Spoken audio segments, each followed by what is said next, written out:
Bienvenidos a Empowering Grace de nueva vez. Contentísima de recibirlos aquí, a mis empoderados y a mis empoderadas.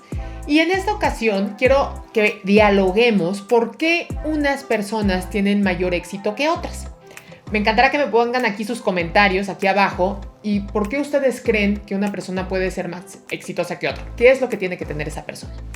En lo que ustedes me van contestando, quiero contarles que este espacio sale, ¿no? Esto que les voy a platicar el día de hoy, en realidad viene del libro de Outliers, que es Los fueras de serie de Malcolm Gladwell. A este libro me llevó a entender a una escala muchísimo más profunda por qué pasa que algunas personas son más exitosas que otras. Y para serles muy honesta, esa pregunta siempre ha estado rondando mi cabeza y digo, ¿por qué algunos lo logran? ¿Por qué otros no? Si ambos están haciendo exactamente lo mismo, ¿cuál es la diferencia? Y este libro de los Outliers me ayudó a entenderlo de verdad a completa profundidad. Es un libro que les recomiendo mucho leer, pero si les da ahí flojerilla leerlos, yo les echo una mano y les explico. Vamos a empezar por el principio, como siempre, ¿no?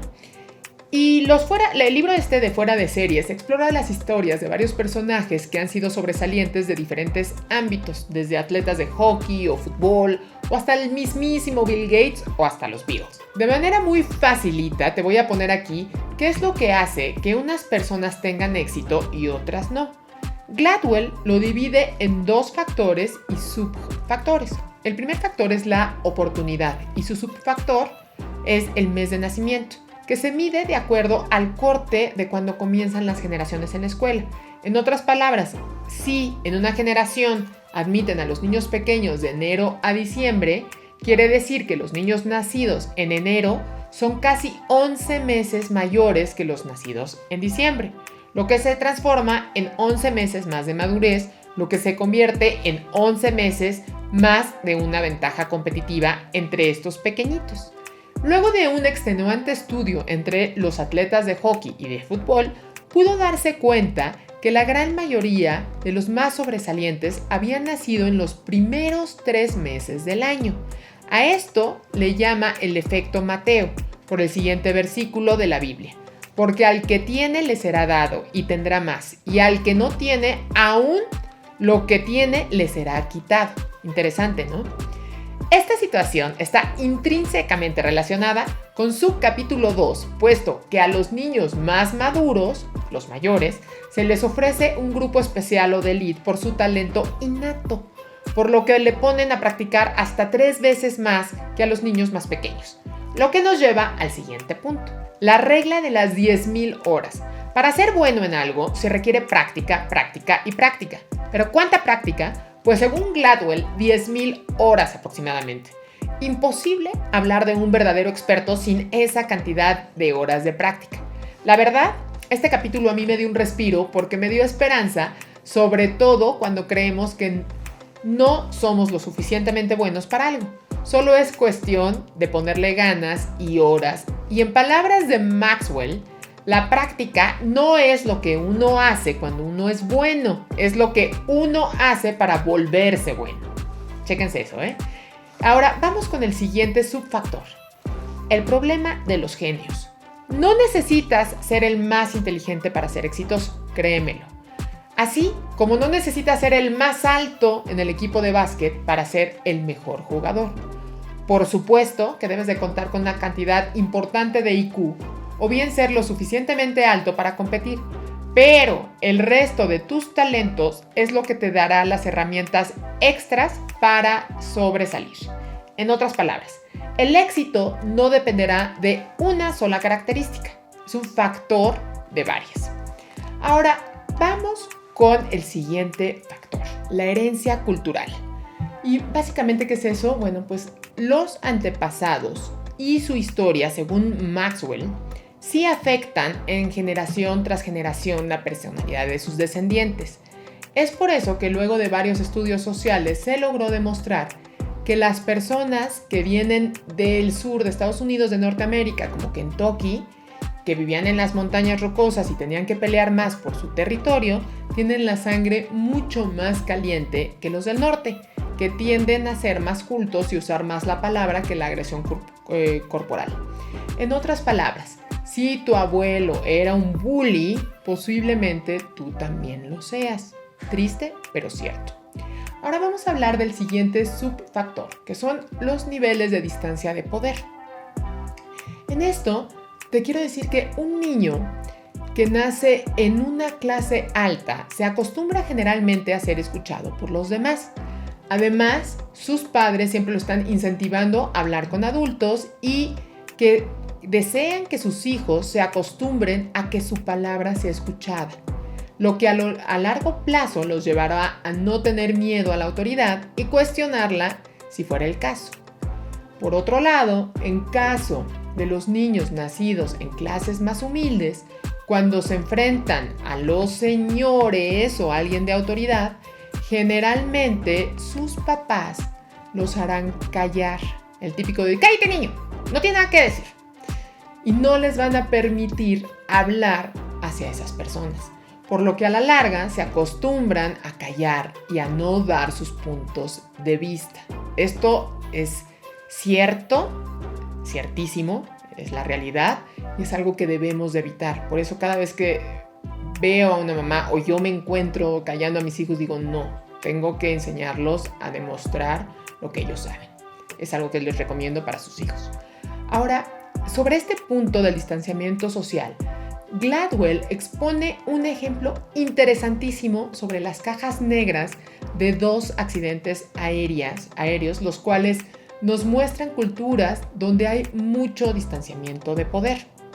Que básicamente en la cultura china y en la cultura coreana, una persona que está por abajo de ti, por así decirlo, en cuanto a jerarquía, ni siquiera puede dirigirte la palabra, ¿no? Y si esta persona inferior es la que es la que va siendo el copiloto, que no le puede decir nada al piloto, causa que haya muchos más accidentes, entre otras cosas. Se tiene que haber una combinación de factores, pero eso es uno de los factores clave.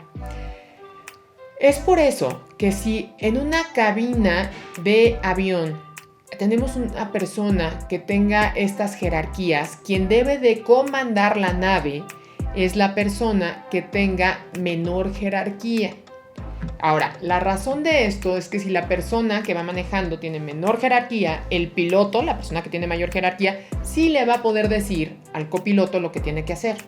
En cambio, se ha demostrado que cuando es al revés, por ejemplo, en los accidentes de Korean Airlines, donde el piloto es guiado por el copiloto y el copiloto no le puede hablar por jerarquía al piloto, hay accidentes de avión. Repetimos, entre otros factores que resulta catastrófico eso. Entonces, podríamos decir que si existe una cultura de distancia alta, por favor, tratemos de evitarla o cambiemos de idioma.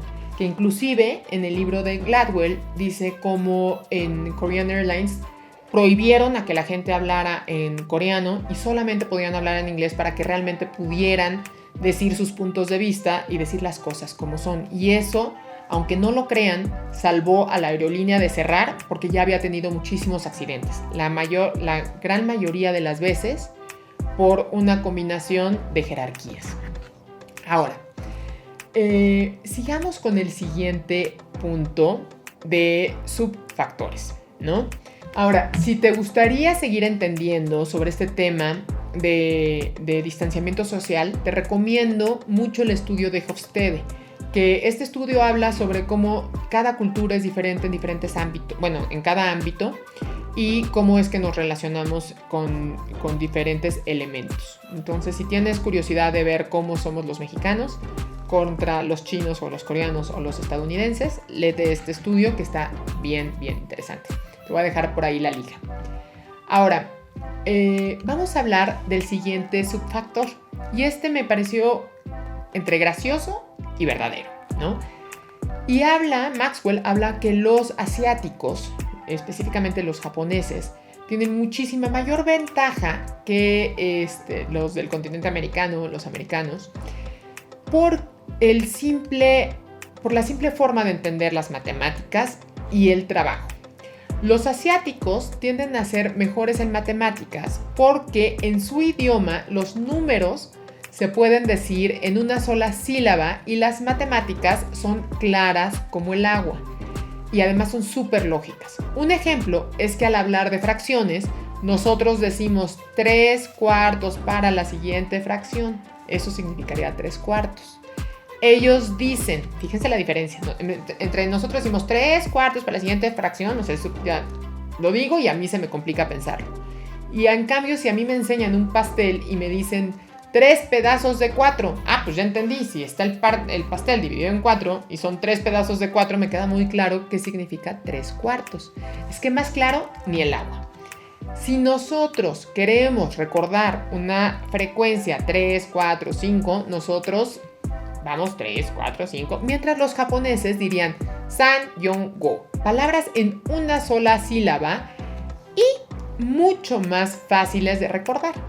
Que además, si quisiéramos sumar 10, quedarían números, en nuestro caso, como 13, 14, 15.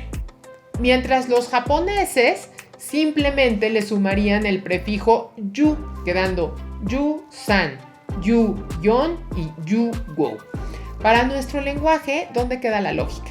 Por lo que las matemáticas se tornan más difíciles para nosotros. Ahora, sumemos a eso, o sea, ya nos quedó claro por qué ellos son mejores en matemáticas que nosotros. Ahora vamos a sumar el valor del trabajo. Y con esto les quiero hablar de la cultura del trabajo del arroz. Y voy a comenzar con un lema que dice así: 360 días al año, levántate antes del amanecer y la prosperidad de tu familia llegarás a ver.